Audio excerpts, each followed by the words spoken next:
Hello everyone, do you know 1 2 के equal होता है? पर कैसे? क्या इसको कोई प्रूफ है? आज की इस वीडियो में हम इसी टॉपिक पर डिस्कस करने वाले हैं। इसे प्रूफ करने के लिए हमें एक छोटा सा एल्गोरिथम को फॉलो करना होगा। अब इसे प्रूफ करने के लिए हम ये मान लेते हैं, एज्यूम कर लेते हैं कि कोई भी एक वेरिएबल a b के इक्वल है। अब जैसे हम a का वैल्यू 1 रखते हैं तो b का वैल्यू भी 1 हो जाएगा, या अगर हम a का वैल्यू को 2 रखते हैं तो b का वैल्यू भी 2 हो जाएगा। आपको ये जान लेना चाहिए कि हम दोनों साइडों में किसी भी सेम नंबर को ऐड, सब्ट्रैक्ट, मल्टीप्लाई या डिवाइड कर सकते हैं। और इसी चीज़ को ध्यान में रखते हुए मैं दोनों साइडों में a को मल्टीप्लाई कर देता हूँ। LHS में हमारे पास a इंटू ए वैल्यू है और RHS में हमारे पास a इंटू बी वैल्यू है। इसको सॉल्व करने से हमारे पास वैल्यू आएगा a square is equal to ab। अब स्टेप 3 में आपको दोनों साइडों में b स्क्वायर को सब्ट्रैक्ट या फिर माइनस कर देना है। हमारा value a square minus B square equal to a into B minus B square के बराबर आ जाएगा। अब इतना करने के बाद RHS या राइट साइड वाले वैल्यू में b को कॉमन ले लेना है। और आपने ये फॉर्मूला सुना या फिर पढ़ा होगा, a square minus B square is equal to a plus B a minus B के बराबर होता है। तो इसी फॉर्मूला को लेफ्ट साइड या फिर LHS में पुट कर दो। अब पुट करने के बाद हमारा वैल्यू आ जाएगा a plus B a minus B is equal to b a minus B. अब आपको ये जान लेना चाहिए कि अगर राइट साइड में a माइनस बी मल्टीप्लाई के फॉर्म में है तो वो LHS में जाके डिवाइड में कन्वर्ट हो जाएगा। अब ऐसा करने से हमारे पास वैल्यू आएगा a plus B a minus B divided by a minus B is equal to b। अब क्योंकि ऊपर हमारे पास a plus B a minus B और नीचे हमारे पास a माइनस बी है, तो ऊपर और नीचे के सेम वैल्यू होने के कारण दोनों आपस में एक दूसरे को कैंसल आउट कर देंगे। अब हमारे पास वैल्यू आएगा a plus B is equal to b।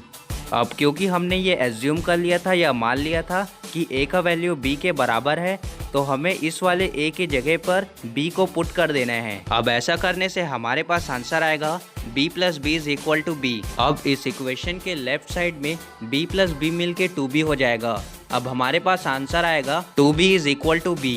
अब एक आखिरी काम बचा हुआ है, राइट साइड वाले वैल्यू b को लेफ्ट साइड में ले जाओ। ऐसा करने से हमारे पास वैल्यू आएगा 2b divided by b is equal to 1। Right side में हमारे पास वैल्यू 1 है और लेफ्ट साइड में b और b को कटाने के बाद हमारे पास फाइनल वैल्यू 2 बचता है, हेंस 2 इज इक्वल टू 1। अब जनरली हम ये तो नहीं बोल सकते कि 1 2 के इक्वल होता है, तो आखिर हमने कहाँ पर गलती किया, हमारे मेथड या एल्गोरिथम में कहाँ और क्या मिस्टेक हुआ जिसके कारण हमारा आंसर 2 इज इक्वल टू 1 आ गया। इस वीडियो को अभी पॉज करो और खुद सोच कर देखो कि हमने कहाँ पर मिस्टेक किया। अब अगर आपने सोच लिया है तो चलिए आगे बढ़ते हैं। मिस्टेक को फाइंड करने के लिए हमें स्टेप 1 और स्टेप 3 के तीसरे इक्वेशन की ज़रूरत होगी, तो मैं बाकी के इक्वेशंस को क्लियर कर देता हूँ। अब स्टेप 1 के इक्वेशन में अगर आप ध्यान से देखोगे तो जब मैं लेफ्ट साइड में b को ले जाऊँगा तो हमारे पास वैल्यू आएगा a minus B is equal to 0, मतलब a माइनस बी 0 के इक्वल है। अब यहाँ इस इक्वेशन में a माइनस बी का जो भी वैल्यू आया था उसे पुट कर दो, पर याद रहे कि वैल्यू नीचे वाले a माइनस बी में ही पुट करना है। ऐसा करने से हमारे पास वैल्यू आएगा a plus B a minus B divided by 0 is equal to b। अब आपने शायद ये पढ़ा होगा या फिर सुना होगा कि हम किसी भी नंबर को 0 से डिवाइड नहीं कर सकते। मैथमेटिक्स के टर्म्स में कहे तो 1 divided by 0 is equal to undefined.